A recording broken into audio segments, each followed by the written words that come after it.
back to two wheel zeal. It's been ages, but we've got some news. I've been doing some work. I bought a little project bike, needed a bit of repair, so I spent the last couple of months doing that. Had some fun doing it, learned a fair bit, and I'm going to take you through what I have done in terms of some of the updates and some of the upgrades on the bike. It's not going to be a video, it's going to show you the sort of me doing the restoration, but I'll take you through what I have done and why I've done it, and hopefully it makes a bit of sense. So stay tuned, let me know what you think. Cheers guys. So, main reasons why I bought the bike. You may or may not have seen the channel before, but I've got a slight sort of dual sport adventure touring bike. I've got the Norden, the 901, but it's a little bit big, a bit heavy for some of the lanes that I wanted to do. Certainly some of the local lanes I've got around here.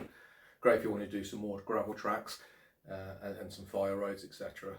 But any technical stuff really, it's a little bit too heavy, and also I don't really want to drop the bike, to be perfectly honest, because I don't have to make it right. So yeah, you can see it in the background.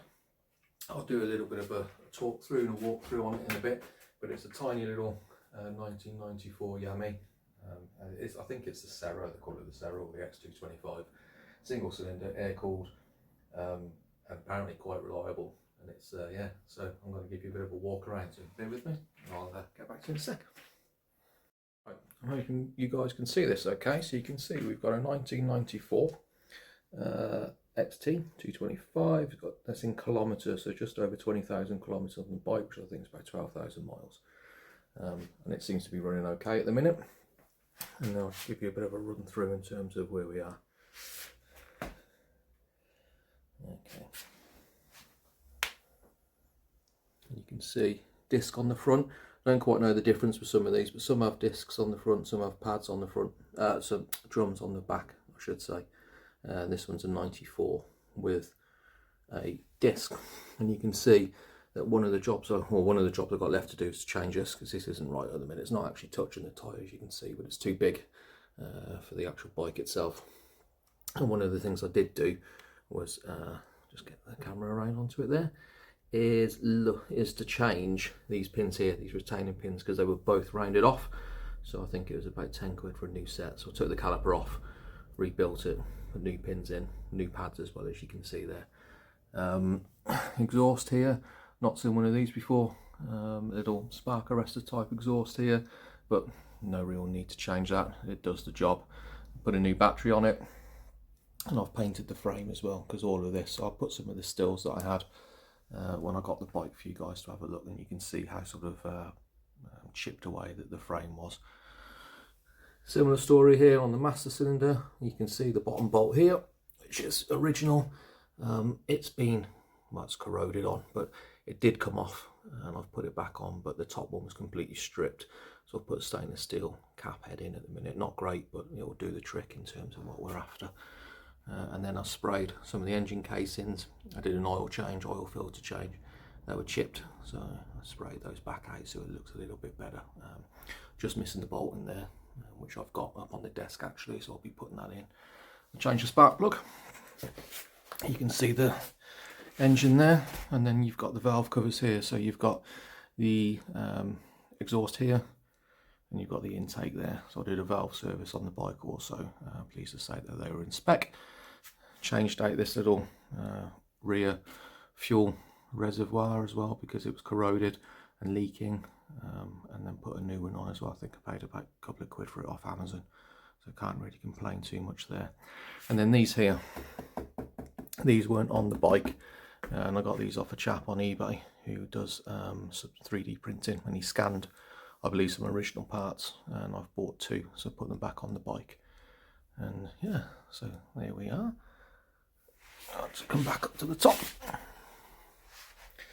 Put some mirrors on, they were missing, so needed to stick them on for MOT, which is due, I think, in about a month or so time. So they should do the trick. I'm going to come around here. I'm going to have the same sort of story with the front brake as well. So you can see there, so the caliper, I've got the disc covers, they are over on the desk, and they're going to put them back on. A similar story with these calipers as well. Put a new bleed nipple on, done some other little bits and bobs on the bike. What did I touch? I changed the rubber boots, changed the pads, just checked the pistons over, and they seem to be actually okay, so didn't need too much. too much work. New banjo bolt and a couple of crush washers. Here's this on this side I was telling you about, this little intake thing. 3D printed, and they're pretty good, to be honest. I just painted them white just to give them a bit of colour. You can see the engine casing probably needs a, like the cylinder head sort of thing here, needs a bit of a clean, but it's not too bad for what we want to do. Painted this back black as well, but it certainly does need another coat of paint. Really, it's not the best. And then what else did I do? Chain and sprocket was fine, so there's no need to do anything on the chain and sprocket side of things. I'll have to put a bit of tension on it. Painted the rear swing arm, painted this as well, and you can see the white part of the frame. Oh yeah, air box is in there. I took the air box out, gave that a good clean, repainted these, put the toolbox back on, and then did a little bit of work around the indicators as well, because the indicators were ever so slightly playing up.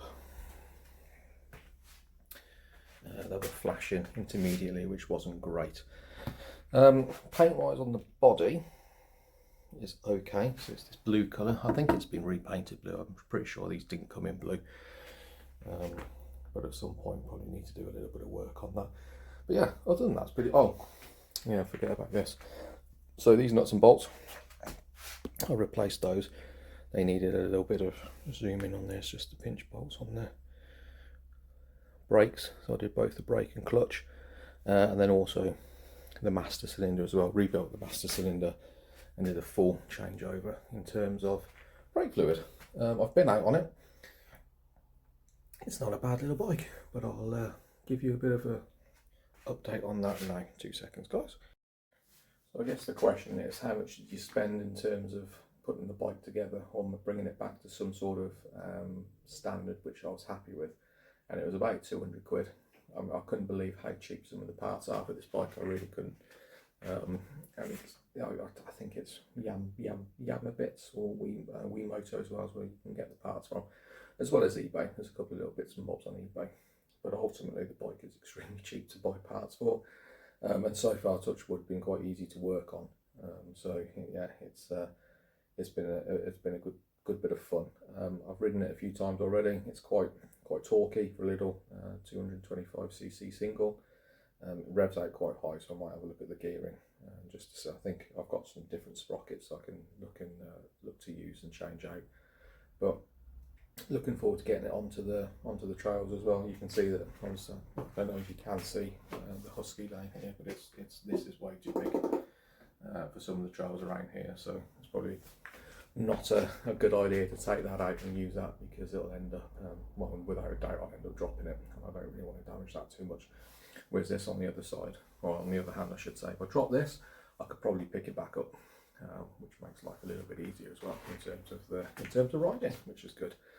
Don't know if anyone watching this has one, or there's anything I should watch out for these or be aware of, but if there is, let me know. I'd appreciate that. And now I'll get out to have some fun on it, hopefully around the lanes around sort of Worcestershire way.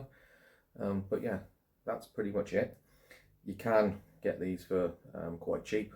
I've seen them on Marketplace, I've seen them on eBay. You can get them for sort of £1,500 upwards, I think. And it's, yeah, I think it's a good bike. It's quite small, it's quite petite, and if you're certainly learning on the lanes like me, I think it's a really good option for a bike to, you know, just to make some mistakes on and sort of cut your teeth in terms of green laning. Any questions, any advice, obviously let me know. I'd really appreciate it. But yeah, thank you for watching, and I'll get back to you guys soon with some more updates. Cheers, guys.